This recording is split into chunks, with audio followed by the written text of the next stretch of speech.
السلام علیکم، میرا اب سے سوال ہے کہ جو عورتیں بھنویں اترواتی ہیں کیا وہ درست کرتی ہیں؟ نحمده ونصلي على رسوله الكريم اما بعد فاعوذ باللہ من الشیطان الرجیم بسم اللہ الرحمن الرحیم۔ سنن نسائی میں یہ حدیث آتی ہے جس کی وضاحت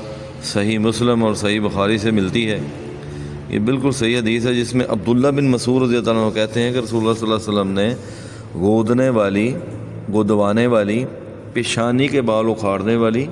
خوبصورتی کے لیے دانتوں کے درمیان کشادگی کرنے والی اور اللہ تعالیٰ کی بنائی ہوئی چیز کو بدلنے والی عورت پر لعنت فرمائی ہے۔ عربیوں میں یہ بات عام تھی کہ عورتیں اپنے آگے والے جو دو دانت ہوتے ہیں ان کے اندر رگڑ پیدا کر کے تو شگاف پیدا کرتی تھیں۔ خالی جگہ جب آتی تھی تو انہیں محسوس ہوتا تھا کہ وہ پیاری لگتی ہیں، اس لیے ان لوگوں میں یہ رواج تھا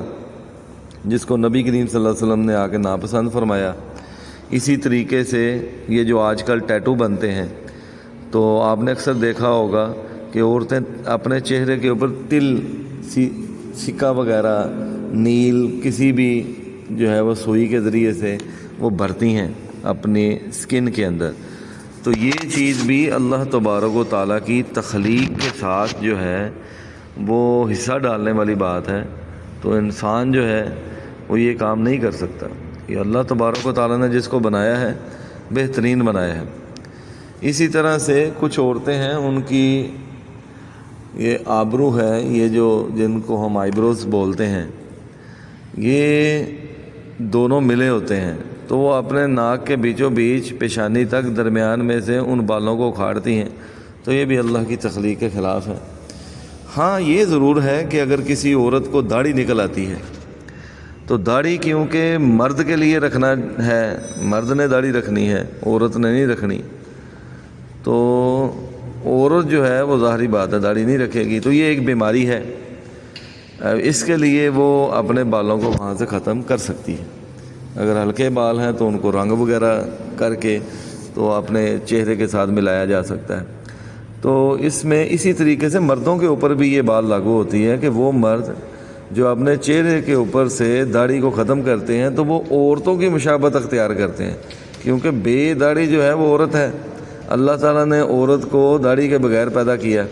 اور مرد کے چہرے پہ داڑھی سجائی۔ یہ تو لوط علیہ السلام جو ہیں ان کی قوم سے یہ بات شروع ہوئی کہ جن میں لڑکے جو ہیں، میل جو ہیں، ان کے اندر آپس میں رغبتیں شروع ہو گئیں اور وہ اپنی مارکیٹ پرائس جو ہے اس کو مینٹین کرنے کے لیے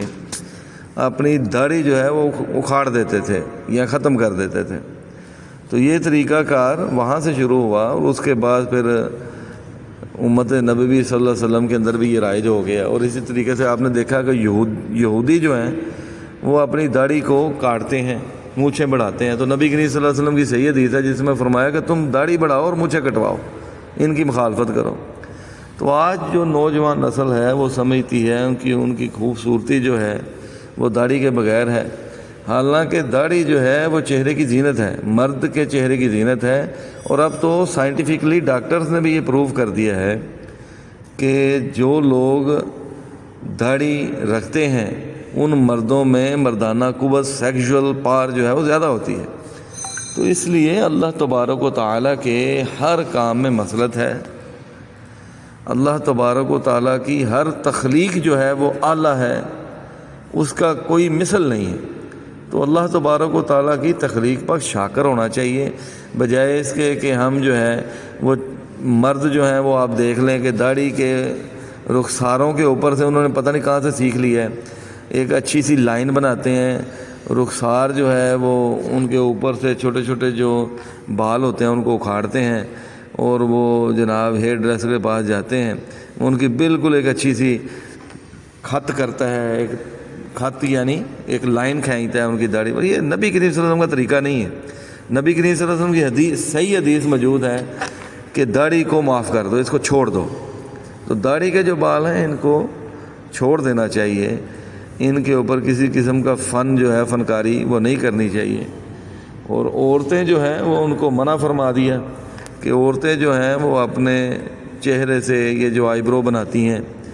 یہ ان پر لعنت ہے۔ جب لعنت والا شخص ہے، اس سے زیادہ بدقسمت کون ہو سکتا ہے جس پر اللہ کے اور اس کے پیارے پیغمبر صلی اللہ علیہ وسلم کی لعنت ہو جائے۔ اور لیکن یہاں پہ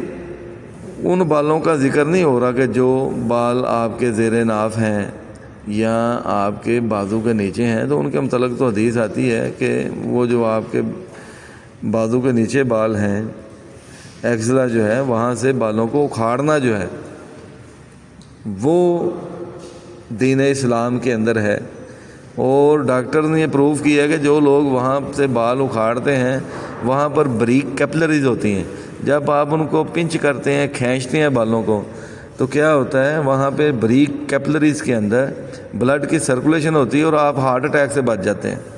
تو آپ دیکھیں اللہ تبارک و تعالیٰ کے ہر حکم کے اندر جو ہے، کیونکہ وہ خالق ہے، اس نے مشین کو ڈیزائن کیا، اس کو بہتر پتہ ہے کہ اس مشین کو کس کس چیز کی ضرورت ہے۔ تو انسان جب اپنی ٹیکنیکس اور اپنی جو ہے وہ کم عقلی سے کام لیتا ہے تو اللہ تبارک و تعالیٰ کی مصلحت جو ہے وہ وہاں پہ پھر اس کو سیکریفائز کر دیتا ہے۔ اور جب وہ اس کی مصلحت کو کراس کرے گا تو ڈیفینیٹلی ایک طرف تو اللہ کا غضب جو ہے اس کو وہ ویلکم کرے گا، دوسری طرف جو ہے وہ اپنا ہی نقصان کرے گا۔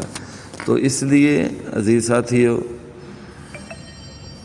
یہ جو حدیث ہے اس سے یہ پتہ چلا کہ خوبصورتی کو بڑھانے کے لیے اللہ کی تخلیق کے اندر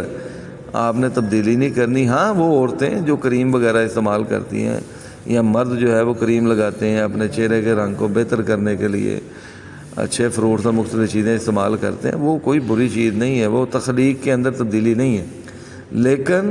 اس طرح سے جو اللہ نے بنایا اس کے اندر چینجز لے کے آنا، تبدیلیاں کرنا، یہ بالکل بھی غلط ہے۔ تو اللہ تعالیٰ سے دعا ہے کہ اللہ تبارک و تعالیٰ ہمیں دین کو سننے کے بعد اس پر عمل کرنے کی توفیق عطا فرمائے۔ وآخر دعوانا والحمد للہ رب العالمین۔